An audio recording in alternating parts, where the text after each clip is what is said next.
அன்பு தமிழ் உறவுகளுக்கு வாகை சுடரின் அன்பு வணக்கங்கள். Motivation fats but discipline stay. Let's be honest, ஒரு சில நாள்ல தினமும் படிச்சுக்கிட்டே இருக்கிறோமே, ரொம்ப டயர்டா இருக்கு, ரொம்ப போரிங்கா இருக்கு, இது என்னால படிக்க முடியலையே, நான் என்ன பண்ணுவேன் அப்படின்னு சொல்லி யோசிக்கலாம்.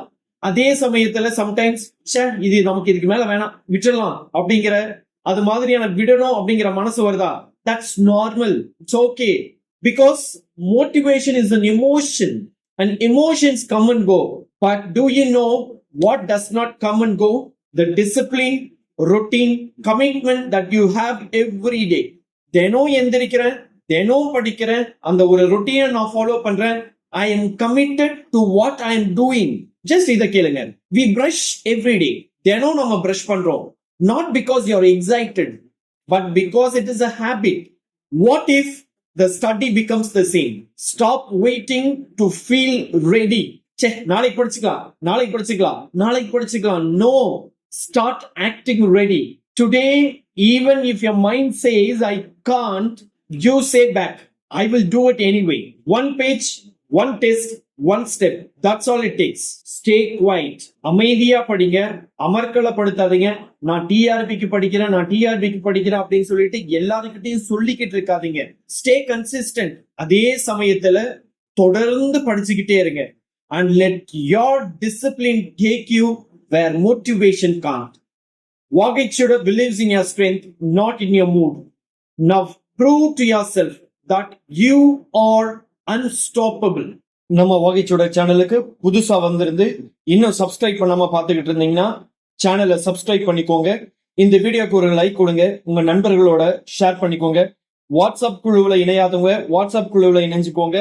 இல்ல வாட்ஸ்அப் மூலயமா என்ன கான்டாக்ட் பண்ணோம் அப்படின்னா என்னுடைய நம்பர் அப்படிங்கறத நான் டிஸ்கிரிப்ஷன்ல கொடுத்திருக்கேன்.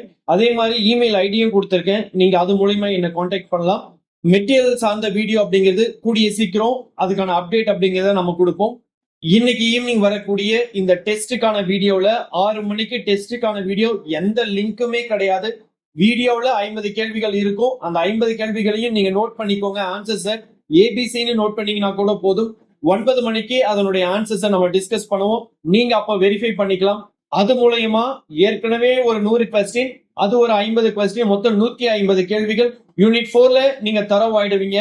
எந்த மாதிரியான கேள்விகள் கேட்டாலும் உங்களால பதில் எழுத முடியும்.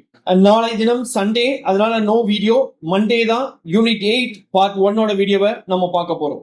சோ இன்னைக்கு யூனிட் 7 பார்ட் 4 வீடியோவை நம்ம பார்க்கிறோம். அதுல 25 கேள்விகள் கொடுத்திருக்கேன்.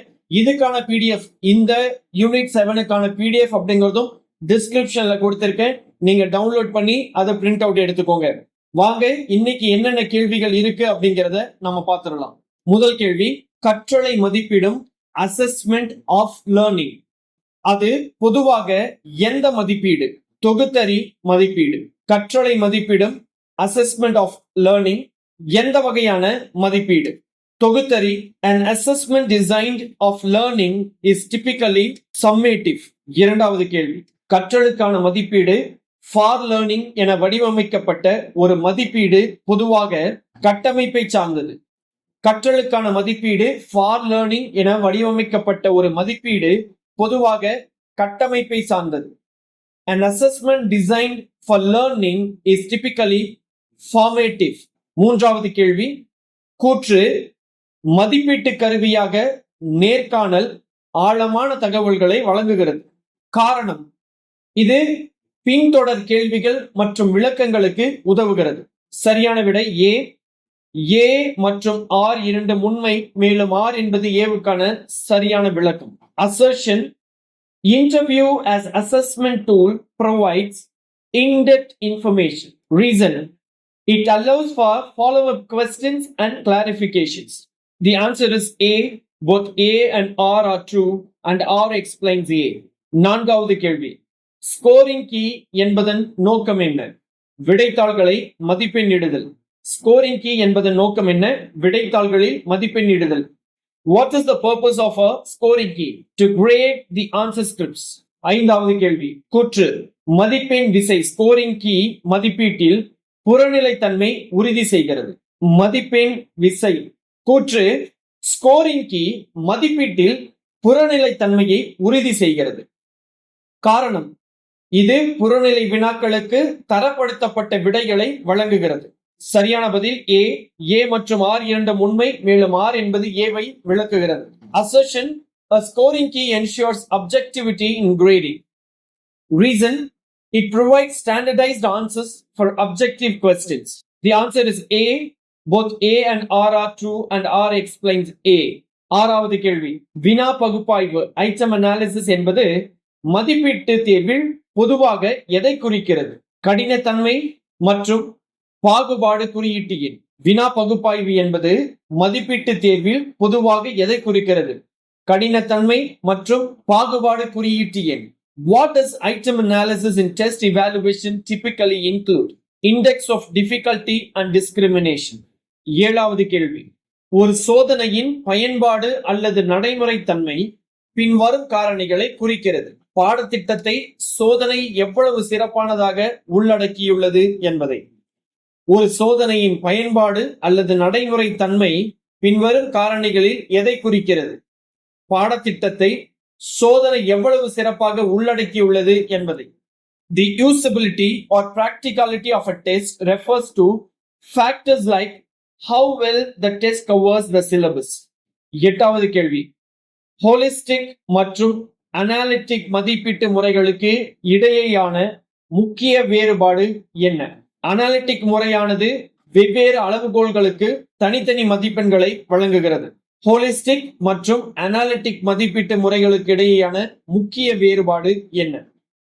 அனாலிட்டிக் முறையானது வெவ்வேறு அளவுகோல்களுக்கு தனித்தனி மதிப்பெண்களை வழங்குகிறது. The main difference between holistic and analytic rubrics is analytic provides separate scores for different criteria. ஒன்பதாவது கேள்வி. சோதனைக்கான விவரக்குறிப்பு அட்டவணை என்பது எதனுடைய மற்றொரு பெயர்? Blue print. சோதனைக்கான விவரக்குறிப்பு அட்டவணை டேபிள் ஆஃப் ஸ்பெசிபிகேஷன் என்பது எதனுடைய மற்றொரு பெயர்? Blue print. The table of specifications is another name for the blueprint. பத்தாவது கேள்வி. 0.50 கடினத்தன்மை குறியீட்டையும் P மதிப்பு மற்றும் 0.40 பாகுபாட்டு குறியீட்டையும் D மதிப்பு கொண்ட ஒரு தேர்வு உருப்படி எவ்வாறு கருதப்படும்? ஒரு நல்ல வினா தக்க வைத்துக் கொள்ள வேண்டும். 0.50 கடினத்தன்மை குறியீட்டையும் மற்றும் 0.40 பாகுபாட்டு குறியீட்டையும் கொண்ட ஒரு தேர்வு வினா எவ்வாறு கருதப்படும்? ஒரு நல்ல வினா தக்க வைத்துக் கொள்ள வேண்டும். A test item with a difficulty index of 0.50 and a discrimination index D value of 0.40 would be considered a good item retail. 11வது கேள்வி. பின் வருவனவற்றில் எது கற்றலாக்க மதிப்பீடு என்பதற்கு ஒரு எடுத்துக்காட்டு? மாணவர் தனது சொந்த வேலையை ஒரு மதிப்பீட்டு அளவுகோல் மூலம் பிரதிபலிப்பது, மேம்பாட்டிற்காக இலக்குகளை அமைத்தல். பின் வருவனவற்றில் எது கற்றலாக்க மதிப்பீடு என்பதற்கு ஒரு எடுத்துக்காட்டு? மாணவர் தனது சொந்த வேலையை ஒரு மதிப்பீட்டு அளவுகோல் மூலம் பிரதிபலித்து மேம்பாட்டிற்கான இலக்குகளை அமைத்தல். Which of the following is an example of assessment as learning? A student reflecting on their own work using a rubric and setting goals for improvement. 12வது கேள்வி. மதிப்பீட்டிற்கு போர்ட்போலியோவை பயன்படுத்துவதன் மிக முக்கியமான நன்மை என்ன? காலப்போக்கில் மாணவரின் முயற்சி, முன்னேற்றம் மற்றும் சாதனைகள் பற்றிய முழுமையான பார்வையை வழங்குகிறது. மதிப்பீட்டிற்கு போர்ட்போலியோ பயன்படுத்துவதன் மிக முக்கியமான நன்மை என்ன? காலப்போக்கில் மாணவரின் முயற்சி, முன்னேற்றம் மற்றும் சாதனைகள் பற்றிய முழுமையான பார்வையை வழங்குகிறது. The most significant advantage of using a portfolio for assessment is that it provides a holistic view of students' effort, progress and achievement over time. 13வது கேள்வி. பின் வருவனவற்றில் எது தரப்படுத்தப்பட்ட தேர்வின் பண்பு அல்ல? உள்ளூர் சூழலுக்கு ஏற்றவாறு வினாக்களை ஆசிரியரால் மாற்றியமைக்க முடியும்.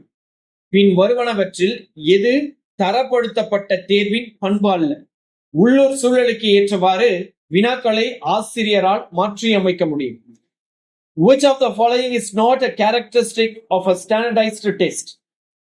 Questions can be modified by the teacher to suit the local context. 14வது கேள்வி. பின் வருவனவற்றில் எது பொதுவாக ஒரு மாணவரின் போர்ட்போலியோவில் சேர்க்கப்படுவதில்லை?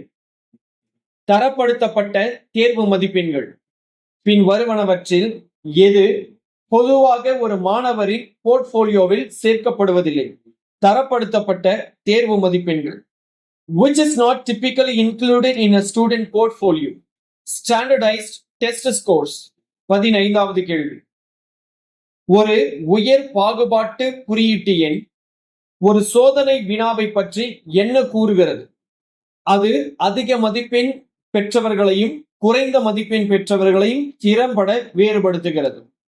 ஒரு உயர் பாகுபாட்டு குறியீட்டு எண் ஹை டிஸ்கிரிமினேஷன் இண்டெக்ஸ் ஒரு சோதனை உருப்படியை பற்றி என்ன கூறுகிறது?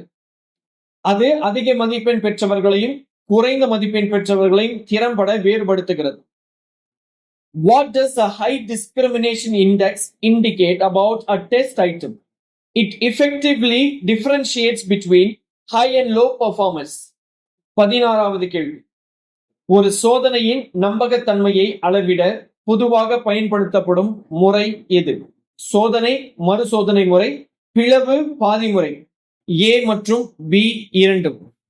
Which method is commonly used to measure the reliability of a test?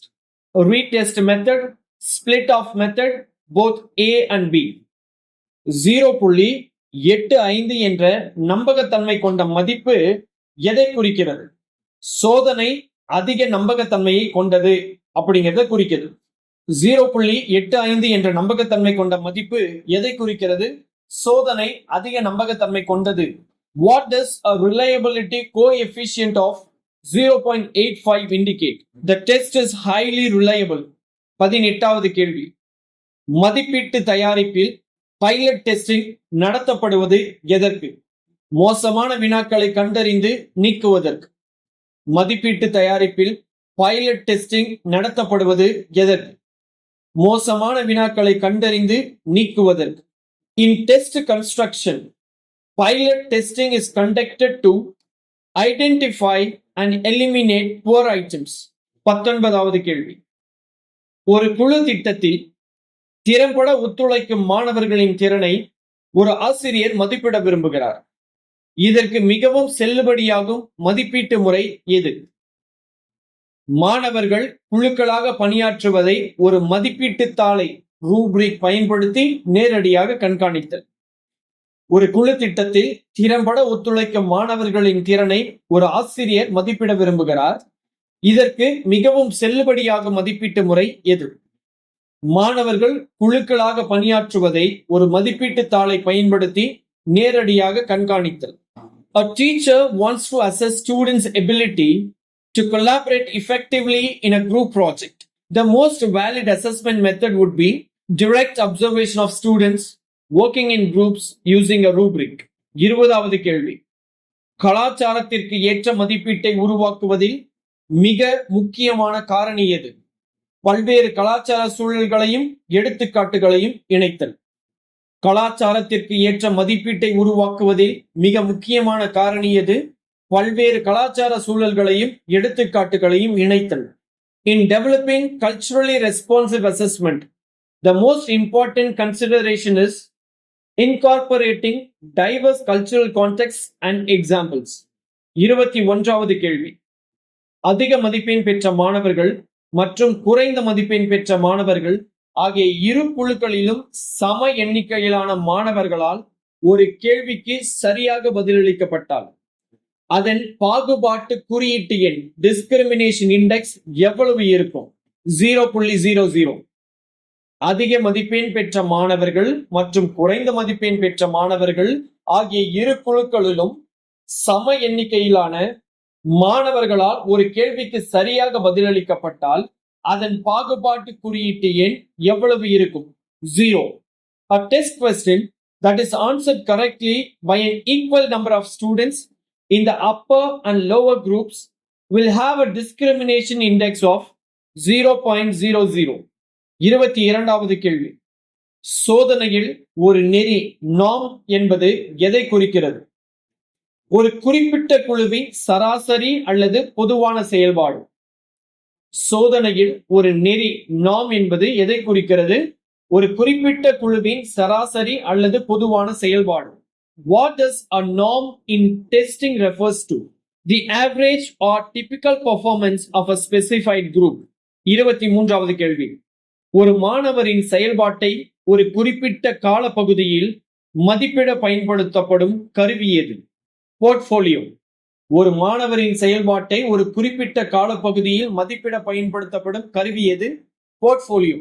Which tool is used to assess student performance over a period of time? Portfolio. 24வது கேள்வி. சரிபார்ப்பு பட்டியலுக்கும் மதிப்பீட்டு அளவுகோலுக்கும் இடையே உள்ள முக்கிய வேறுபாடு என்ன? சரிபார்ப்பு பட்டியல் இருப்பு அல்லது இல்லாமையை குறிக்கிறது. அதே சமயம் மதிப்பீட்டு அளவுகோல் தரத்தை அளவிடுகிறது. சரிபார்ப்பு பட்டியலுக்கும் மதிப்பீட்டு அளவுகோலுக்கும் இடையே உள்ள முக்கிய வேறுபாடு என்ன? சரிபார்ப்பு பட்டியல் இருப்பு அல்லது இல்லாமையை குறிக்கிறது. அதே சமயம் மதிப்பீட்டு அளவுகோல் தரத்தை அளவிடுகிறது. What is the main difference between a checklist and a rating scale? A checklist records presence or absence, while a rating scale measures degree. 25வது கேள்வி. ஒரு சோதனையானது எப்போது உயர் கட்டமைப்பு செல்லுபடியாக்கும் high construct validity தன்மையை கொண்டிருக்கும்? இது அதே கோட்பாட்டு கட்டமைப்பை அளவிடும் மற்ற சோதனைகளுடன் அதிக தொடர்போடு இருக்கும்போது. ஒரு சோதனையானது எப்போது உயர் கட்டமைப்பு செல்லுபடியாக்கும் தன்மையை கொண்டிருக்கும்? இது அதே கோட்பாட்டு கட்டமைப்பை அளவிடும் மற்ற சோதனைகளுடன் அதிக தொடர்பு பட்டிருக்கும் போது. A test can be considered to have high construct validity if it correlates highly with other tests measuring the same theoretical construct. So that's it. 25 கேள்விகள் இதோட முடியுது. இன்னைக்கான தேர்வை நல்லா செய்யுங்க. இந்த கேள்விகளுக்கான PDF நம்ம டிஸ்கிரிப்ஷன்ல கொடுத்திருக்கேன். மெட்டீரியல் பத்தின வீடியோ கூடிய சீக்கிரத்துல நம்ம சேனல்ல நான் போடுவேன். அதை பார்த்துட்டு நீங்க மெட்டீரியல் எப்படி ஆர்டர் பண்ணணும், எப்படி நம்ம உங்களுக்கு டெலிவர் பண்ணுவோம் அப்படிங்கறத நம்ம தெளிவா சொல்லிடுவோம். தொடர்ந்து நம்ம வாகைச்சுடர் சேனல்ல பாருங்க. கல்வி உளவியல் சம்பந்தமான வீடியோக்கள் எல்லாமே உங்களுக்கு வந்துகிட்டே இருக்கும். வாகைச்சுடரை சப்ஸ்கிரைப் பண்ணிக்கோங்க. வீடியோக்கு லைக் கொடுத்து உங்க நண்பர்களோட ஷேர் பண்ணிக்கோங்க. அடுத்த வீடியோவில் சந்திப்போம். நன்றி, வணக்கம்.